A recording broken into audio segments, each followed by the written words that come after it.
Hey everybody, it's been a while. It is a special edition of End the Weeks with the Geeks. I thought it was time to get together and have a little bit of a conversation about the news and what's going on there with the hacking of the U.S. government that has come out. So please, if you have any comments, questions, dump them in. We are live on Facebook, YouTube, and LinkedIn. So I'll try to keep an eye on all areas, but let's run through what's going on, how it could affect your business. And again, if you have questions, dump them in the comments, and I will try to get to them today and answer them. So the first thing, let's go back a week ago where this all started, actually about 10 days ago. So FireEye, which is a top cybersecurity firm, came out and said they were hacked by a nation state. This was huge news because of what FireEye does. FireEye is one of the leading cybersecurity firms out there in development of software for testing of internal penetration, testing of software for breaches, and they were hacked themselves. So what they found was in the breaches, now hackers were able to take what they have in their internal software, their internal IP, and then create malware that could bypass what is their tools that are put in place because they were breached. So 10 days ago, this was huge news. Back then, 10 days ago, this is where people thought it ended. They thought, well, FireEye was breached. This is a devastating thing. All the companies that utilize FireEye are potentially at risk. And okay, but that's where it stopped. Well, then it came out earlier this week that SolarWinds Orion had a supply chain hack. So first off, what is SolarWinds Orion? SolarWinds is a company that develops software for both MSPs like myself and as well as government agencies, IT companies that have internal IT. The SolarWinds Orion piece is a piece of software that allows internal IT in large organizations to monitor their infrastructure, monitor their servers, their endpoints, their workstations, very similar to tools that we use that is designed for internal IT. Well, SolarWinds Orion had a supply chain hack. So the next question is, what is a supply chain hack exactly? Well, a supply chain hack is when these softwares have auto-update procedures. These softwares go ahead, they update. Well, the hackers penetrated SolarWinds and put malware into their actual software alongside their update procedure that looked to be valid software. So they snuck these DLLs right into the Orion package.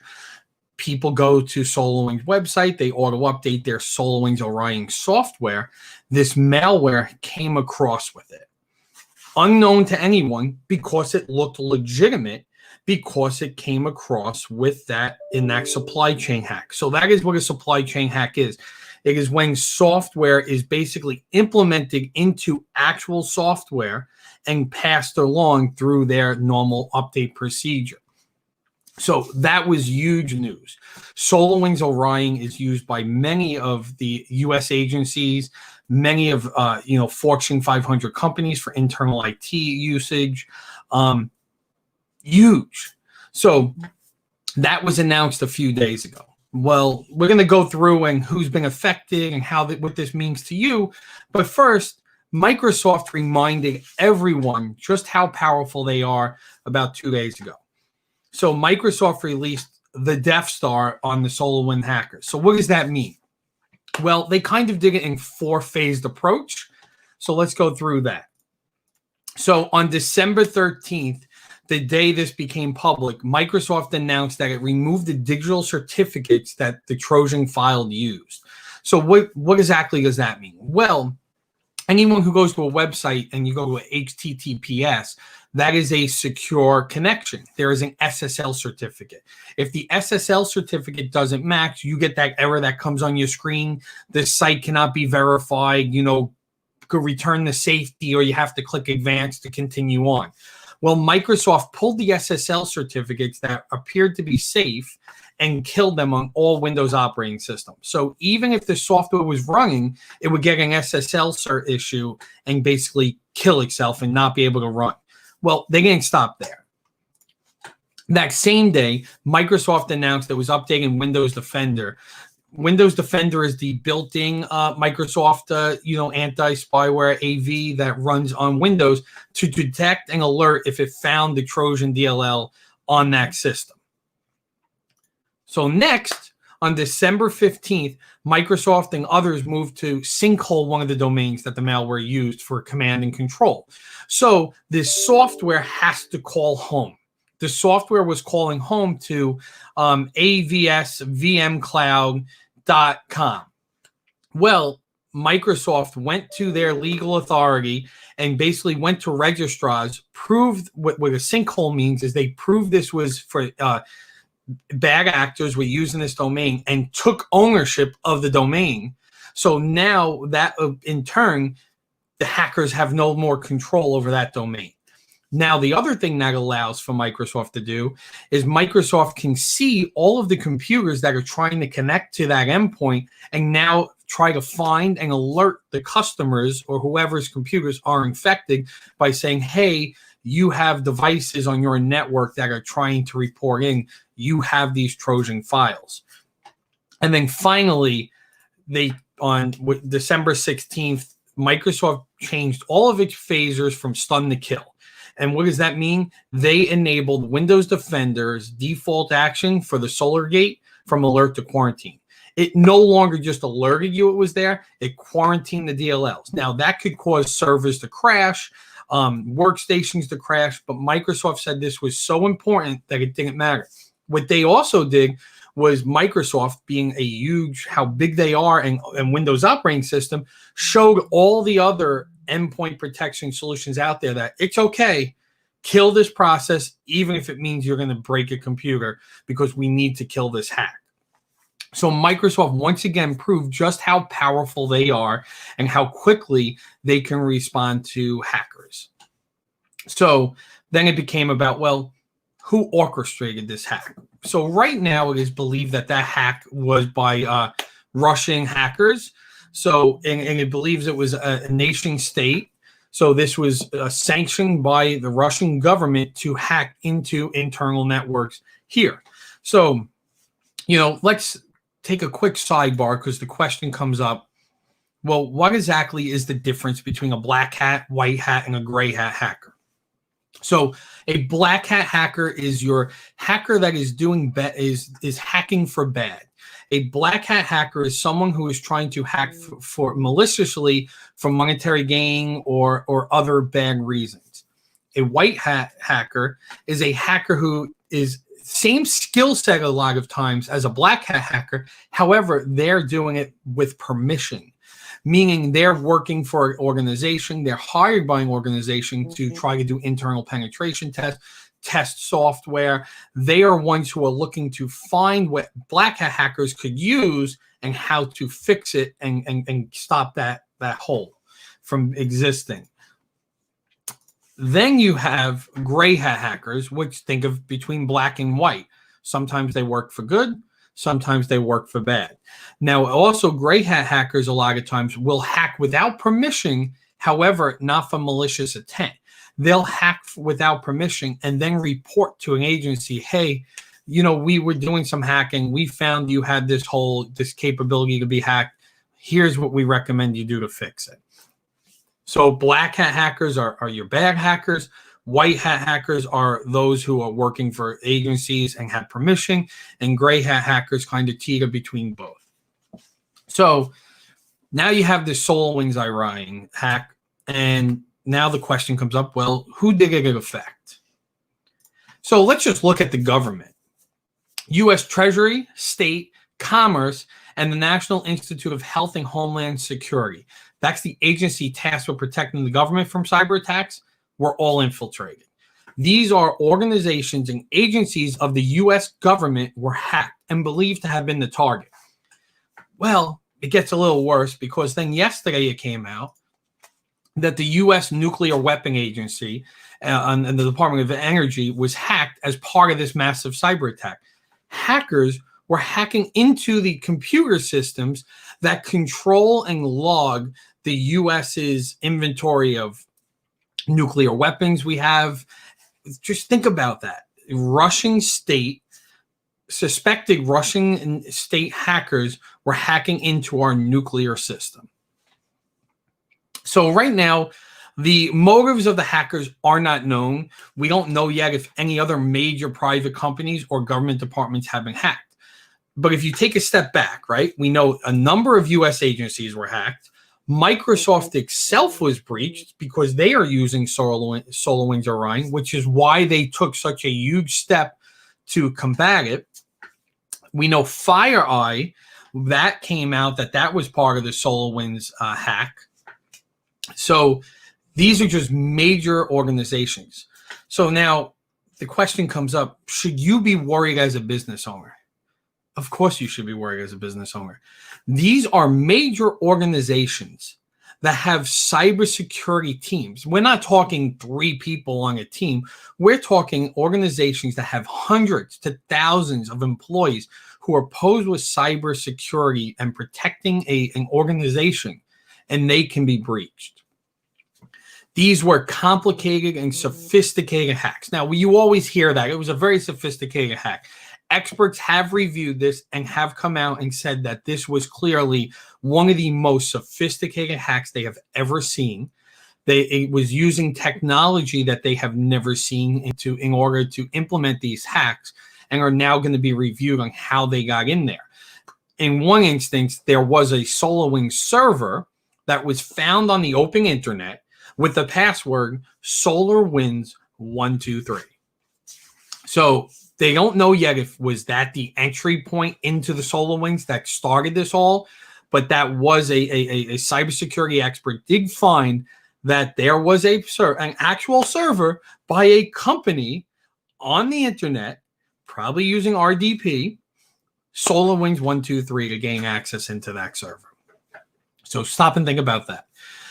So you have to be worried because as a small business owner, you are the low-hanging fruit. Luckily, in this instance, this hack appears to go much higher.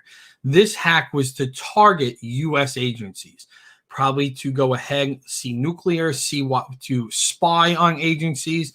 Yet, like we said, the motive is unknown yet.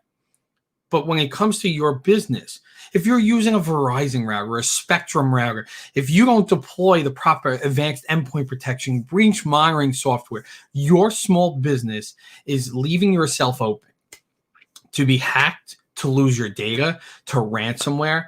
There's different types of hackers, different level of hackers. And if you don't properly protect yourself, the lowest hacker could gain into your systems and destroy your business. Can you survive if you lost all your emails, if you lost all your data? Would you be able to survive as a business owner? Think about that. So yes, you need to be worried. And honestly, it's time for you to start taking cybersecurity seriously. I know I'm always up here and I'm always, oh, you got to take cybersecurity seriously. You got to take it. And no one wants to take it serious because unfortunately, there is a cost to taking cybersecurity seriously, but you must think of this cost as an insurance policy.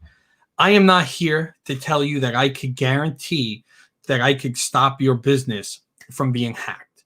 There is no one that could guarantee that. Look at this as an example. The biggest organizations, the organizations that are tied with protecting cybersecurity were hacked. But what we can do is we can take a look, we can assess your security, and we can minimize your risk. That is what my job is and what Techie Geek offers. We offer the ability to come into your organization, look how you're protecting yourself, assess it, and to implement processes and software to minimize your risk so you're not that low-hanging fruit anymore, like some of your competitors may be or business peers. Again, if you're using the Verizon router they gave you, you won't get any lower of a hanging fruit than that.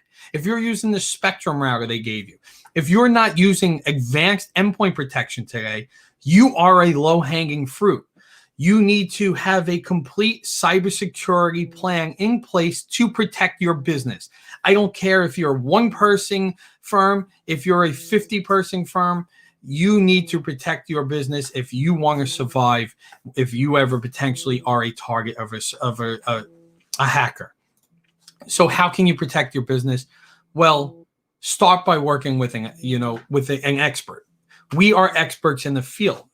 That's why you work with accountants. That's why you work with insurance agencies. Some of you have HR agencies that do you. We come in to become your expert to help your solution. This way you don't have to go on the internet and research and make bad choices for your business that could, again, keep you as that low-hanging fruit. So please, we are here to help you, to assess your situation, and to offer solutions to protect your business. I'm going to get to the questions in a second, but again, reach out to us at techiegeek.com if you're ready to protect your business and take matters seriously.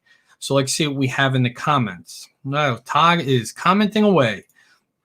So the technology and hackers in Russia, are they far ahead of the hacking game and so much more advanced than we are? What methods are the black hat hackers using from Russia in particular in contrast within the US and other countries?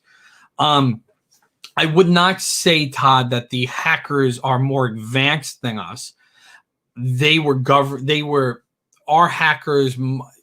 It's not hard to say. We don't know what technology they used, what procedures they used at this point. I would not say they're more advanced than US-based hackers. I think it comes to how far are they willing to go and how far are we willing to go? You know, is the US government really willing to hack into the Russia government? I don't know if we are, and they're not really going to speak about it and tell us if they are. But apparently, Russia is willing to hack into the US government. But it goes down to also protection. How could there be a server on a network open with the password SolarWinds 123? Think about that. Now, how many of you have passwords like that? So what are we nationally doing so wrong that we're susceptible to being hacked? As a small business, sure, we can back up and our data and back up again and have good passwords. What else can we possibly do? Well, we are in the midst of fighting a pandemic, so that, you know, people's resources are elsewhere. We have to take cybersecurity seriously, and that starts from the top. There is no federal regulations today on business, on how to protect. New York, so Europe implemented what's known as GDPR and compliance, and for all business to start protecting their European nations' data. New York implemented New York Shield, which will affect all businesses in New York, which was postponed due to the pandemic, but saying that a business is responsible for any data that it holds for New York residents. Unfortunately, we truly need to do some regulations and put things in place on how businesses are governed when it comes to security. And I know as a business owner, that might be like, whoa, why should the government tell me what I need to do? Well, but think of it on the other end. Think of it as a consumer. A business owner makes purchases. If you go and make a purchase for something and now your data and your credit card, your social security number is there, and you get hacked because they didn't have the proper procedures in place, you're going to be upset. But there's no regulation and there's no recourse. There needs to be. I can tell you we have done assessments of businesses, and businesses that you would expect to be protecting your data are not. And that's why there needs to be some regulations. So lowest hacker, define that. Local individuals. A lowest hacker is a kid that goes onto the internet and purchases software that could be sold to, you know, kids or other hackers who just have no experience hacking. They have ransomware as a software service. So basically, you could just register for an account, you sign up with a Bitcoin wallet, you download a ransomware software, and you just start emailing people. So these are hackers that have zero experience coding. Now, the best hackers are ones who are very knowledgeable, know how to hack, know how to code, look for backdoors, take advantage of that. So you have just people who could sign up for software and willing to break the law versus people who have researched and learned coding year over year and hack on a daily basis. Think of Neo in the Matrix. He was very good, him and Trinity. So I think the notion that Tech Geeks and insurance policy is spot on and truly a great way to share that. It's truly a great marketing tool. Thank you. We are, and that's really what we want to be. We're your insurance policy. I wish I could tell you the insurance policy could be cheaper, but it's not. But I could tell you the value that we offer to protect your business. And if we prevent you from being shut down due to a data disaster or having a breach that makes you make the news, it's well worth it. And the value of the solution we provide and the complete stack we provide is where our value truly comes from. And you have to take it seriously. You have general liability insurance, you have errors and omission, you have commercial insurance, automobile insurance. You need to think of managed services as an insurance policy for your business. And it's a policy that you can't skip out on unless you're willing to put your business and your customers at risk. And are you willing to do that? And without calling anyone out of all the assessments you're doing, what are the top 3 things you are finding businesses are doing incorrectly? Real quick, I will never call anyone out. However, what are things businesses are doing? Still running Windows 7, Windows Server 2003. These are softwares that are end of life. Windows Server 2003 is end of life 6-7 years ago now. That's like the equivalent of Windows, not that long, but 3 years. That's the equivalent of Windows XP. Businesses running that. Microsoft is no longer releasing patches for these. These are hackers' dreams. They're an entryway into it. Businesses are not training their employees. Your employee is your weakest link. You have to automatically be phishing your employees. You have to implement password policies and password management tools. Passwords can't be written down on notepads and pieces of paper and underneath a phone, underneath a keyboard, in a book that's inside their desk on Microsoft Excel. You have to train your employees. And then the final one is you have to work with a professional, because typically when we do an assessment, there is no centrally managed AV, there's no breach management, there's no user elevation control. It's just basically the Wild Wild West. It's an open network, and it usually starts that there's an IT guy in the company who knows a little about IT. He's not the official guy, but he does it on the side. And I'm going to tell you, I see this in organizations with 1 person, 5 people, 10 people, hundreds of employees. I've seen organizations that I would never expect to have a terrible assessment have a absolutely terrible assessment. You have to protect your business. You have to protect your clients. The data you hold is your responsibility to hold. If I had your social security numbers and just gave them out to the world, that's not good for me, and that's not good for anyone, and you have to protect it. Technology is source. And final question from Ty. He likes to ask a lot of questions, but I appreciate he's still going. Great. Does Techie Geek provide counsel on working from home as well, meaning business continuity? Can someone assess my office and my home? So we work with our clients to implement safe and secure means for them to work from home. You can't just, again, put servers out on RDP on the internet, open it up, do port forwarding. We got a call from a prospect this week asking, can I open up port forwarding to a network attack storage device on its network? No, I will not do that. I will not put your data at risk. I politely said, no, I can't provide that service. Here's some solutions we would recommend. And the way you're looking to do this, although it might save you money, will put all of the data you have on your clients at risk. Will he take that advice? I don't know. I hope so, because if not, he's exposing, from what he told me and what his organization does, a lot of personal data out on the internet, and potentially could be protected by password 123. You never know. So I speak from a safety perspective and even assure I have solid, quick, safe internet.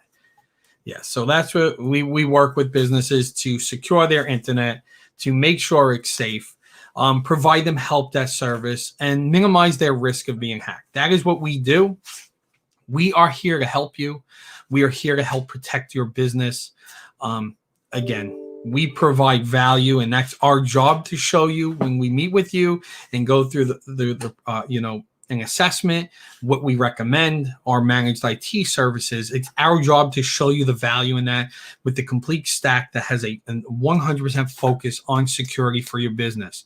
Unfortunately, there's no a la carte. There's no, oh, Mike, okay, I want to save a few dollars. Let's pull out the advanced endpoint protection. We don't need that. I can't protect you unless it's a full and complete stack.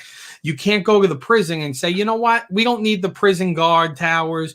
Take out the final fence. We have them in it's a multi-layered approach. And when it comes to security, it's the same way. It is a multi-layered approach. It is a complete stack that is there to protect your business. That is what we are there for. So thank you for listening. Watch the news for updates on this hack that is incredible to think that this has happened to these huge U.S. agencies. I will continue to watch the news. If there's updates that I feel are important for you to have, I will come on the show again and give you more updates. But again, reach out to us, techiegeek.com, if you're ready to protect your business, if you're looking for a security assessment. And think about this. I leave you with a closing statistic. Business owners in 2019, Verizon did a study. Business owners did not know that a hacker was in their environment for 200 days on average. That means for 200 days, a hacker was in your environment, watching, learning, access to your data. So when did the SolarWinds attack occur? Well, that started in March. It's about 200 days, if not longer. That's on average. So right now, you could be using your computer. You can be typing your passwords, typing social security numbers, and a hacker could be watching everything that you do for 200 days. Well, we have software that we put on that could tell us if there's a hacker with a foothold in your environment. Again, you need to assess what you have. You need to protect your business, and you need to protect your clients. I hate to come on here and be scaring tactics, but this is real. This is, you look and see, this is real. Now's the time to fight it before you become a statistic. There's nothing worse than when I get a call from a business owner who didn't protect themselves and a grown man crying that potentially they've lost all their data. I don't ever want to take those phone calls. I want to take the phone calls when things are great and I could protect you and make it that you're able to sleep better at night and put your head on that pillow and not have to worry about security. And that's what we're here for. So please reach out to us. Thank you for listening. We will come back on when we can as updates. And at any point, you always can reach us. techgeek.com. You could call us at 347-830-7322. We are here to be your IT heroes. Thank you very much.